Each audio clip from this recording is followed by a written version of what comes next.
يلا يا زوزو عشان نغسل. كل يوم غسيل كل يوم غسيل، انا تعبانه ما بعرفش اعصر وكمان عندي بارومه. طب معلش هنغسل دول بس وهتصلك بالدكتور.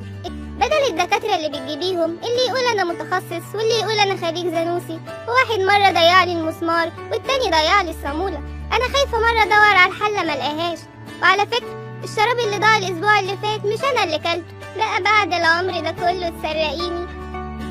أي حاجة في الدنيا ليها عمر افتراضي، بس احنا كسرنا القاعدة. يعني ايه؟ يعني يبقى عندك غسالة تفضل طول العمر شغالة، مجرد بس ما تتعب منك وتتصلي بينا يوصلك فريق الصيانة في أي حتة وأي مكان بقطع الغيار الأصلية، وكمان ضمان 2 سنين.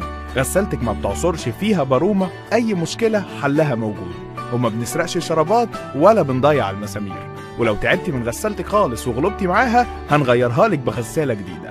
خدمتنا لراحة ست البيت.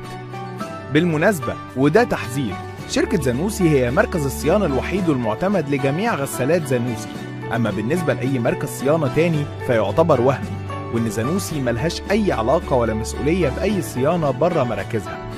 على فكرة احنا ما بنصلحش غسالات زانوسي بس، احنا بنصلح جميع ماركات الغسالات. أي غسالة عندك عايزة تصلحيها اتصلي بينا نوصلك في الحال. مع مركز الصيانة الفورية غسالتك جديدة وقطع غيارها أصلية.